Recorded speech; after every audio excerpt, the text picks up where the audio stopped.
नमस्कार मंडळी, mood food Priyanka या यूट्यूब चॅनलवर तुमचं सर्वांचं मनपूर्वक स्वागत आहे। तर आज आपण बघणार आहोत रेसिपी, ती म्हणजे वाळवण रेसिपी आहे। तर बाजरीचे खारोडे म्हणजे चकली, बाजरीची चकली तर मस्त अशी तेलात टाकताच 3 पट अशी फुलणारी, छान अशी टेस्टी अशी आणि पारंपरिक पद्धतीने केलेली बाजरीच्या चिकापासून बनवलेली खारोडे किंवा चकली असे म्हटले जातात। तर आपण ही रेसिपी आता बघूया। या रेसिपीसाठी सेम आपण गहू चिकाच्या कुरवड्या करण्यासाठी जी प्रोसेस वापरली जाते तीच पद्धत वापरली जाते। तर यासाठी मी 2 किलो बाजरी घेतलेली आहे। तर 2 किलो बाजरीचे आपण खुसखुशीत, अगदी कुरकुरीत असे खमंग असे खारोडे, आमच्या इथे त्याला खारोडे म्हणतात आणि सिंपल भाषेत त्याला चकली असे म्हटले जातात। तर बघू शकता मी अशी दुकानातली जी 2 किलो बाजरी असते ती घेतलेली आहे। देशी बाजरी असेल गावरान तर अतिउत्तम। काही जण ह्याला भरडून घेतात, तर अख्खी मी घेतलेली आहे।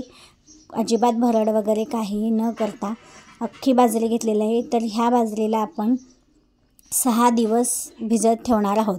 जसं आपण गहू चिकाच्या कुरवड्या करताना 4 दिवस भिजत ठेवतो आणि 4 दिवसही ती स्वच्छ पाण्याने 2 वेळा धुवून घेऊन नंतर ती पाणी ठेवून तिला भिजत ठेवली जाते। त्या सेम तशीच प्रोसेस करायची बाजरीसाठी सुद्धा, बाजरीचे खारोडे करताना सुद्धा। तर मी आता बाजरीमध्ये पाणी घालून घेतलेलं आहे। तर आपण ही आता बाजरी अशीच ह्यामध्ये पाणी ओतून भिजत घालून ठेवणार आहोत। तर छान अशी आपण ह्याला आता चोळून घेऊया आणि मस्त असं, कारण की वर तरंगणारी बाजरी जी आहे ती सुद्धा खाली उडाली पाहिजे। तर बघू शकता अशा प्रकारे छान अशी हिला चोळून घेऊन एकजीव करून ही भिजत घालून ठेवणार आहोत। तर पहिल्या दिवशी भिजत घातल्यानंतर ते 6 दिवसापर्यंत ह्या बाजरीतून पाणी 2 वेळा चेंज करायचं। आणि उन्हाळा असल्यामुळे ते पाणी किंवा बाजरीला फेस येतो आणि ती कुबट असा वास येतो। तर तो वास येऊ नये म्हणून शक्यतो ह्यावरती एखादी चाळण वगैरे ठेवावी, ज्यामुळे ह्याच्यावरती हवा वगैरे खेळती राहील। तर आज दुसरा दिवस होता। तर बघू शकता मी बाजरीतलं पाणी पहिलं काढून घेतलेलं आहे। त्यानंतरनं पण आपण ही बाजरी जी आहे ती स्वच्छ चोळून घ्यायची, चांगली घोळून घ्यायची आणि ह्यातलं काळं पाणी 4 दिवसात संपूर्णपणे निघून जातं। यानंतर 5व्या दिवसापासून ते 6व्या दिवसापर्यंत म्हणजे 2 दिवस थोडंसं पांढरं पाणी असतं। मग त्या 2 दिवशी जास्त न चोळता धुवून काढली तरीही चालते। तर अशा प्रकारे आपण ह्यातलं 6 दिवस पाणी बदलत राहायचं, 4 दिवस स्वच्छ चोळून घ्यायचं आणि 2 दिवस फक्त यातलं पाणी काढायचं। तर बघू शकता अशा प्रकारे खाली चाळण घ्यायची, यामुळे आपली बाजरी वाया जाऊ नये किंवा पाण्यावाटे निघून जाऊ नये म्हणूनसाठी। यानंतर मग आपण ह्या बाजरीमध्ये आता पाणी ओतून झाकून ठेवून द्यायची। तर छान अशी 6 दिवस लागतात बाजरीला भिजण्यासाठी। तर 6 दिवस आपल्याला ही प्रोसेस अशीच करत राहायची आहे। 6व्या दिवशी मात्र बाजरी आपण मिक्सरमधून भरडून काढायची। ह्याला अशी पण ही बाजरीचे खारोडे असल्यामुळे थोडेसे काळपट होतात, पण आपण ह्यामध्ये कलर वापरणार आहोत त्यामुळे टेन्शन घ्यायचं नाही। मिक्सरला बिनधास्त बारीक एकदम पेस्ट करून घ्यायची। तर बघू शकता अशा पद्धतीने। तर मस्त असं 6व्या दिवशीही वाटून घ्यायचं मिक्सरच्या भांड्याच्या साह्याने। तर संपूर्ण बाजरी आता मी ह्या प्रकारे वाटून घेणार आहे मिक्सरच्या साह्याने। तर एक भांडं वाटण्यासाठी आपण बघू शकता अशा प्रकारे 1.5 पेला पाणी घ्यायचं। त्यानंतर यामध्ये बाजरी घ्यायची, जेवढे पाणी घेतलं आहे तेवढंच बाजरी घेऊन आपण ही मिक्सरच्या भांड्यामध्ये वाटून घ्यायची। तर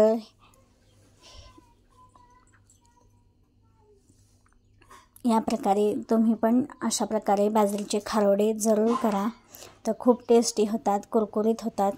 अगदी ह्याला मेहनत भरपूर आहे, पण टेस्टही तितकीच छान होते। जसं की गहू चिकाच्या कुरवड्या सर्व वाळवण्याच्या पदार्थांमध्ये जसं टेस्टी असतं, तसंच बाजरीचे खारोडे सुद्धा खूप टेस्टी होतात।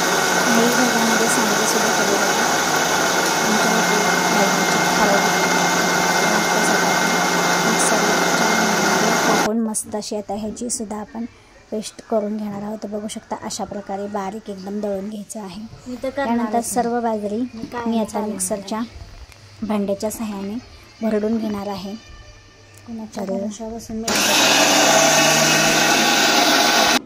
बघू शकता आपली ही सर्व भरडून झाल्यानंतर बाजरी एका टोपामध्ये घेतलेली आहे आणि दुसऱ्या टोपाला अशा प्रकारे ब्लाऊज पीसचं कापड जे एकदम पातळ ट्रान्सपरंट असतं ते कापड घ्यायचं आणि बांधायचं टोपाला छान असं.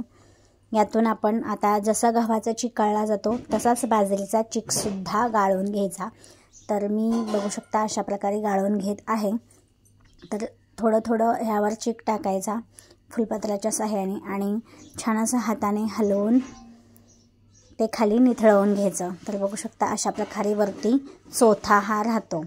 तर ह्याला आपण जसं गव्हाचा चीक पिळून घेतो त्या पद्धतीने तेवढी एक प्रोसेस फक्त ह्यामध्ये करायची नाही. डायरेक्टली आपण ह्याच्यावर डायरेक्टली चीक आपण गाळून घेऊ शकतो आणि एकदाच घेतला तरीही चालतो. दोनदा करत बसायची गरज लागत नाही. कारण की बाजरीचा चीक जो असतो तो जास्त काही चिकट नसतो. गव्हाचा चीक जास्त चिकट असतो, तो लवकर फास्ट खाली निथळत नाही. पण बाजरीचा चीक जो आहे तो पटकन निथळला जातो. गव्हाचा चीक जसा चिकट असतो ना त्या पद्धतीने हा नसतो. तर यानंतर ना आपलं बघू शकता मस्त असं आता हे आपलं चीक गाळून घ्यायचं चाललेलं आहे. यानंतर ह्याच्यावरचा जो चोथा आहे राहिलेला तो चोथा आपण छान असा आधी स्वच्छ चांगलं पाणी घ्यायचं आणखीन थोडं ते ह्यावरती ओतून घ्यायचं. म्हणजे सर्व जो काही त्याच्यामधला जो चीक आहे तो सर्व खाली गेला पाहिजे. यानंतर हे सर्व आपण अशा पद्धतीने पिळून घ्यायचं दोन्ही हाताच्या सहाय्याने. बघू शकता अशा पद्धतीने छान असं पिळून हे बाजूला चोथा टाकून घ्यायचा. तर मस्त असा आता आपला चीक गाळून झालेला आहे आणि चोथासुद्धा पिळून घेतलेला आहे. तर बघू शकता मस्त असं आपलं ही प्रोसेस सगळ्यात महत्त्वाची आहे. तर अशा पद्धतीने केलं की अगदी झटकीपट होऊन जातं.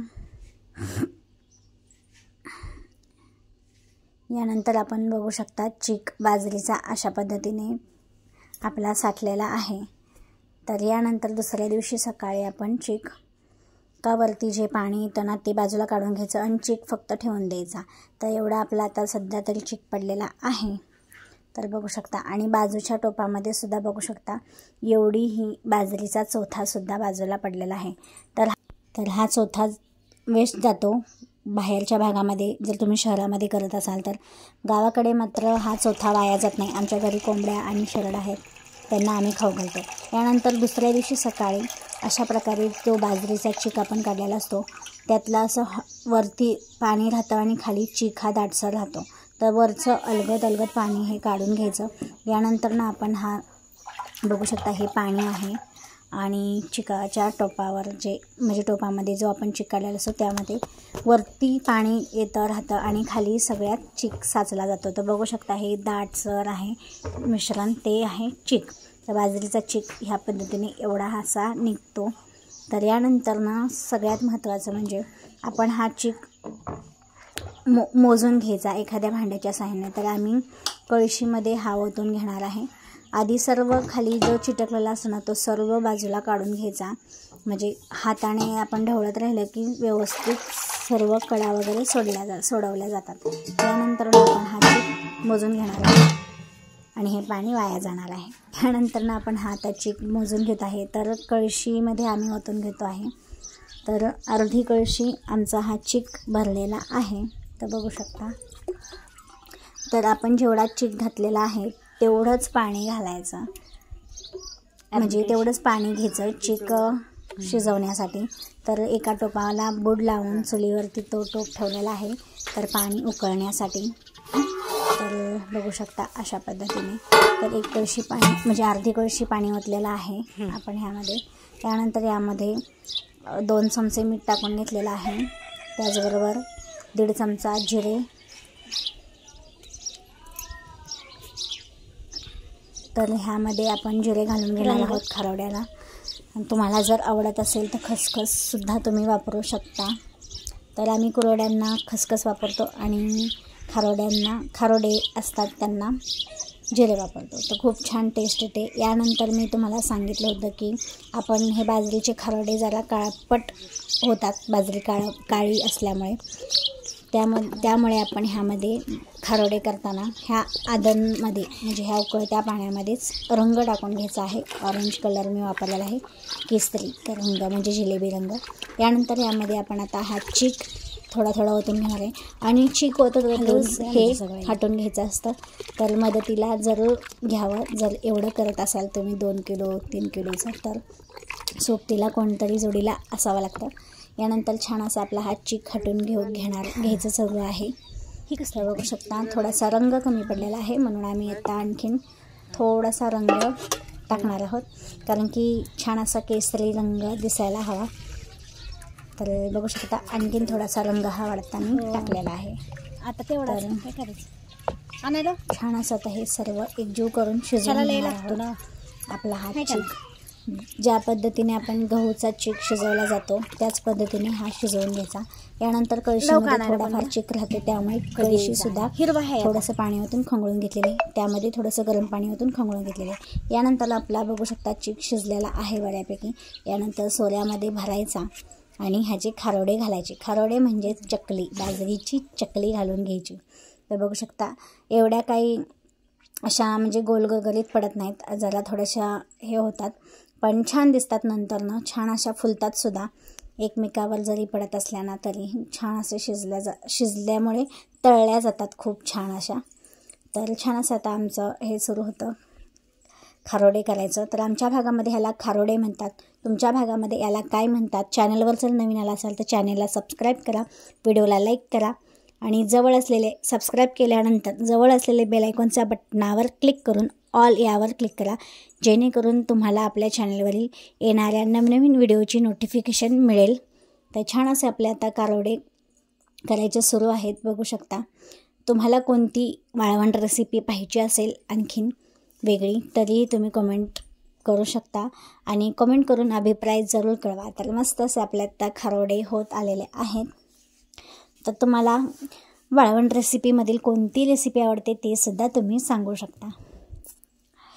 तर छान असे खारोडे करून घ्यायचं सुरू आहे।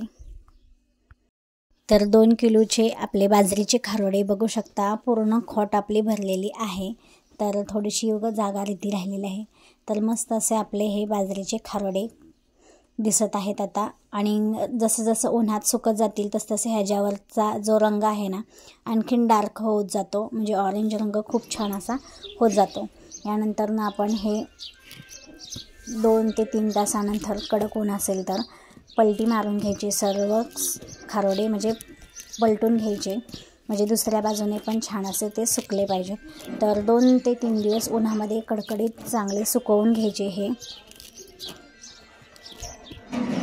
तर छान असे बघू शकता।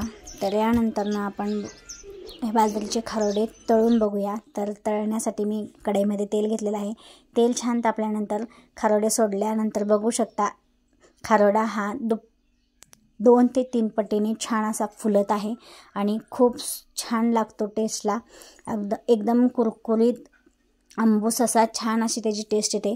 तर पारंपरिक पद्धतीने केलेले हे बाजरीचे खारोडे तुम्ही पण नक्की करून पहा आणि कधी करणार नक्की कळवा।